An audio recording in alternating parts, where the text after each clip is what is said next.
Le déplacement sur ZBrush, c'est vraiment une grande source de frustration et de difficulté au début pour les gens qui débutent sur ZBrush et ceux qui viennent également d'autres softs type Blender ou Cinema 4D. Donc dans cette vidéo, je vais vous montrer comment on peut se déplacer sur la scène, comment on va pouvoir tourner autour de notre objet et utiliser les différents outils ici. A tout de suite.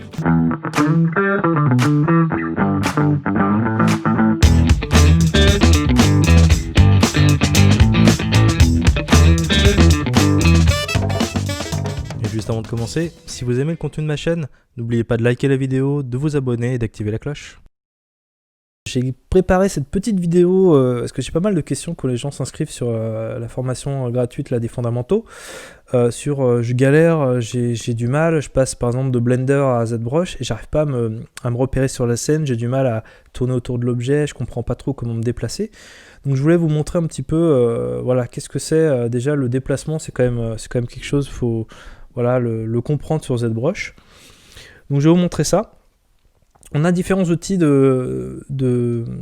pour tourner autour d'objets et pour pouvoir se déplacer qui sont ici. Donc je retire la perspective pour avoir un objet vraiment voilà, comme ça. Si je mets la perspective, voilà, j'ai une petite perspective en plus. Ça fait partie des objets. Très rapidement, donc, je vais vous montrer les outils de déplacement. Alors si vous êtes simplement, vous cliquez à côté de votre objet, bah déjà vous allez pouvoir tourner autour. Donc ça c'est la première chose. Vous avez ici tout un tas de palettes. Alors ça c'est pas à prendre en compte, c'est pour lancer un rendu. Vous avez toutes ces petites palettes là qui vont être en fait pas liées à l'objet mais à la fenêtre en elle-même. Il faut imaginer que en fait, vous avez un canevas. Quand vous démarrez généralement vous êtes comme ça. Ou un petit peu plus. Et en fait c'est que vous avez une fenêtre. Donc si je vais sur scroll et que je clique et que je reste appuyé et que je bouge, vous voyez je fais bouger simplement la fenêtre en fait. Tout autour. L'objet, lui, il ne bouge pas. Donc zoom, ça va me permettre simplement de zoomer un peu dans la fenêtre, donc vraiment de pouvoir profiter de l'écran au maximum. Voilà. Ça, c'est le premier intérêt. Vous avez ces deux petites loupes. En fait, actual, c'est votre fenêtre actuelle en fonction des paramètres qui ont été définis. Et half, bah, c'est la moitié, tout simplement. Voilà, si vous voulez réduire encore la fenêtre. Nous, on n'a pas besoin, donc par exemple, on peut faire un petit actual et on peut zoomer. Si, voilà, vous voulez tourner autour de l'objet, tout ce qui est autour de l'objet va se retrouver ici. Voilà, vous avez ces quatre options là. Alors la première option c'est frame. Alors frame, qu'est-ce que ça fait? C'est que par exemple mon objet il se retrouve là, je suis un peu perdu. Bah, ça c'est bon à connaître en fait. Vous appuyez là et vous vous retrouvez avec votre objet en plein pot. Donc si vous savez pas, vous êtes perdu, vous pouvez faire F comme frame ou directement vous allez voilà, vous cliquez là, donc on voit bien ce petit gizmo pour dire, hop, ça va se remettre au centre. Donc ça, c'est un petit tuyau qui est assez intéressant. Ici, vous avez l'outil Move. Donc pour profiter en fait de ces boutons-là, vous avez juste à rester appuyé dessus. Et voilà, si je bouge, bah, je fais bouger mon objet. Tout simplement. C'est équivalent en fait à, ici, vous faites Option ou Alt, que vous soyez sur PC ou Mac, vous appuyez dessus, ensuite vous cliquez en dehors, et vous avez le même résultat. C'est exactement pareil. Donc voilà, le move, il est comme ça. Ensuite, vous avez le zoom 3D. Le zoom 3D, vous voyez tout simplement, c'est que je vais zoomer, dézoomer sur mon objet. Donc pour avoir ça en raccourci, donc on fait comme tout à l'heure, on fait Option ou Alt, clic, et on rajoute ensuite CTRL. Voilà. Et là, voilà, faut prendre un petit peu le coup de main, mais ensuite vous le ferez sans même y penser, quoi. Ou alors vous vous rabattez pour l'instant sur le zoom, voilà. Vous avez en tout cas tous ces trucs là ici.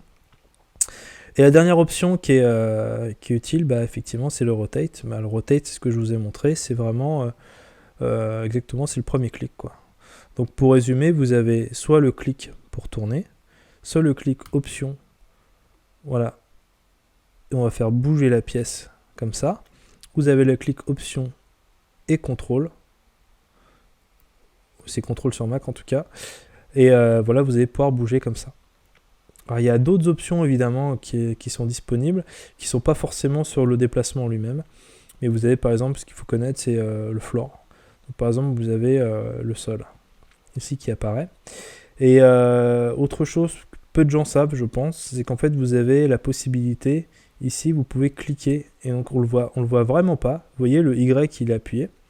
Quand j'appuie là, en fait, je peux mettre un sol à différents endroits. Donc je peux appuyer sur X et là j'ai un sol en X. Voilà, ces petites icônes-là sont cliquables. On peut retirer, masquer, voilà. Donc pourquoi je mets ça dans le déplacement? C'est simplement parce que je trouve que c'est quand même assez utile. C'est des moments où on est un petit peu perdu, on ne sait pas si notre cube il est comme ça, on ne sait pas où on en est. Alors ils ont quand même rajouté depuis cette version-là, et je crois la précédente, il y a la tête, qui est vraiment utile. Et avant c'était plutôt le floor, et éventuellement on mettait un petit peu de symétrie pour essayer de savoir si on était bien devant ou derrière. Voilà, en tout cas c'est vraiment pratique comme ça.